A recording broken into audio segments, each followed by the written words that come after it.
Good morning, everyone. Welcome to Pre-Market News and Views by In the Money Stocks. Today is January 29th, 2014. Wild action in the markets. Let's jump right into the charts here. We're going to start off with the S&P 500 E-mini futures. You're going to see the futures are now down 13 points to 1775 per contract. If you take a look here after the closing bell yesterday, it looks like Turkey, the Turkish central bank, raised interest rates, which caused a spike in the futures.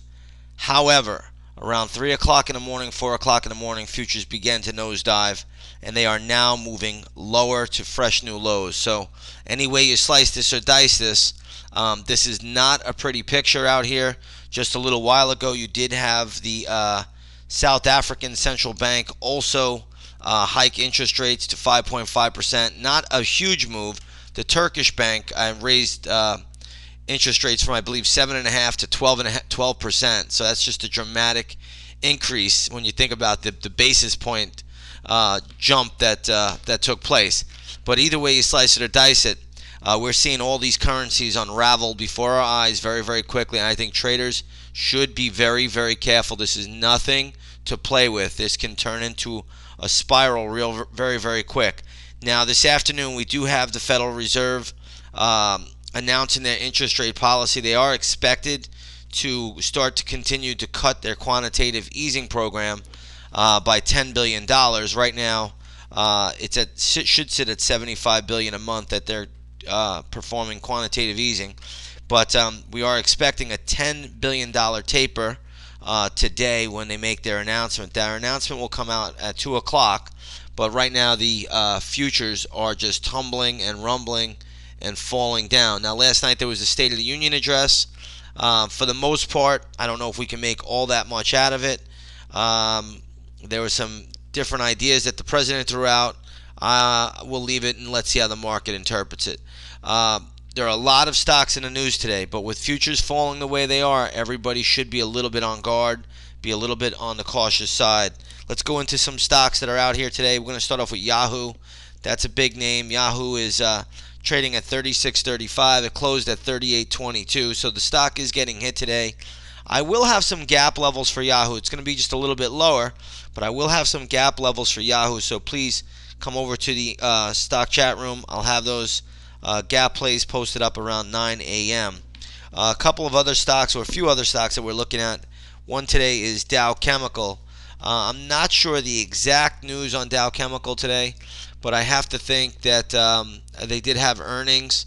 I think they're also doing a repurchase program, but you could check it out for yourself. Dow Chemical is up decently, closed at 43.06. Stock right now is trading at 45.70. Did almost trade to 47. Stock has a ton of resistance around $49, so I'm not sure it's getting there today. But if it does get up there and you own it, I would start to trail the stop. I would start trailing the stop regardless, even right here at this level. So again, if it gets to 49, that could be a potential short scalp play. Remember, a scalp is nothing more than a quick day trade. But I don't see much upside in the equity past $49. Let's take a look at ticker symbol BID, which is Sotheby's. Stock is making a pretty nice move. There's not a lot of volume behind it, so you want to be a little bit careful here. Should have a ton of resistance at 53.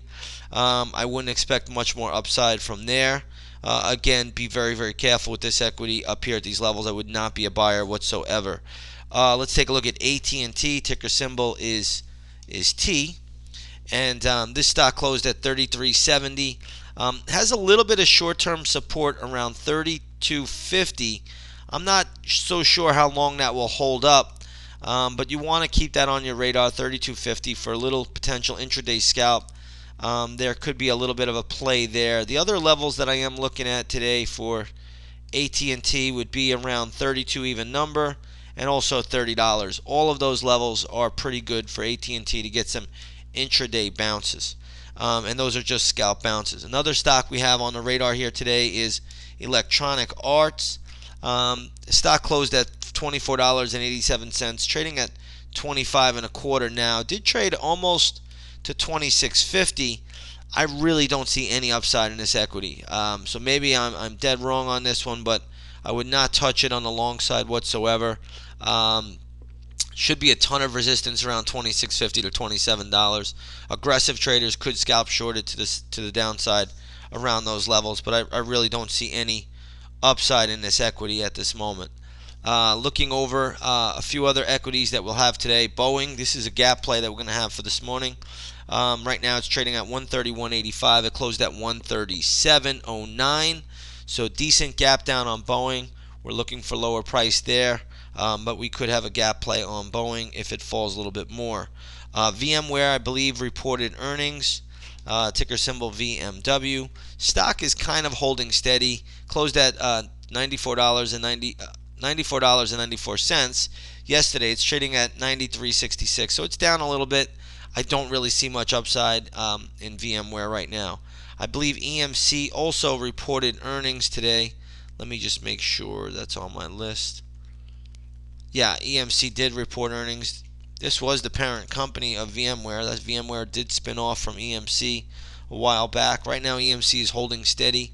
Closed at 25.38, now trading at 24.85.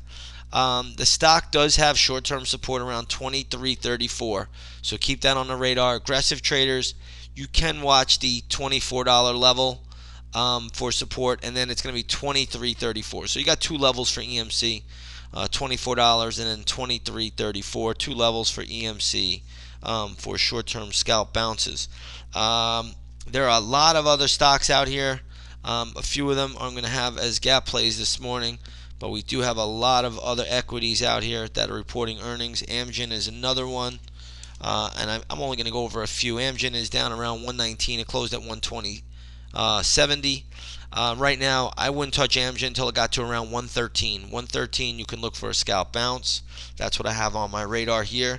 So we're going to leave it there. I know I announced quite a bit, quite a few stocks, so everybody should have some stuff in motion, and there should be some potential opportunities here intraday. Now I want to talk about gold real quick. Gold is up $16.60 to $12.67 an ounce. The fear trade is back on. Gold is moving up in light of that. Take a look at the GLD today. It's trading back at 122.25. Again, its most recent high was 122.55. So GLD moving right back up again, and we're starting to see money come into the gold market. Gold looks like it's putting in a really, really nice sideways pattern here, at least over the past 4 trading days, and then it can go higher. So right now, gold is holding up pretty well, but still has a lot of resistance around that 122.55 level. So if it can get through there, maybe something can happen. But right now, gold is up decently, but it is coming into resistance. Let's take a look at oil this morning. Oil is down 41 cents to $97 a barrel, and that's light sweet crude. Let's take a look at the USO, which is a good proxy, good way to trade light sweet crude via an ETF. And right now, this is trading at $34.59. It's kind of stuck in this range here, anywhere from $34.78 to $34.40. It seems like it's stuck in that range, but oil does have potential upside in the making. A lot will depend on what the Federal Reserve does today. If the Federal Reserve begins to taper even more, that could help bring down the price of oil. If the Federal Reserve does decide that they are not going to taper, that could spike the price of oil, also spike the price of gold. So again, the Federal Reserve announcement at 2 o'clock today is going to be very, very important. You could get some big movement in gold, get some big movement in a lot of different commodities. So keep that on the radar. That is going to be the real big announcement today. And again, that's around 2 o'clock this afternoon. So right now, futures are down about 13 points. They are upticking off the lows just a touch. But any way you slice it or dice it, considering that big after hours move, futures have really come right back down to earth, and they are down now by 13.5 points. So get ready, brace yourselves. It's going to be one heck of a volatile trading day, and should be a lot of fun. With that said, everybody, I want to wish you all a great session, and we'll see you on the charts.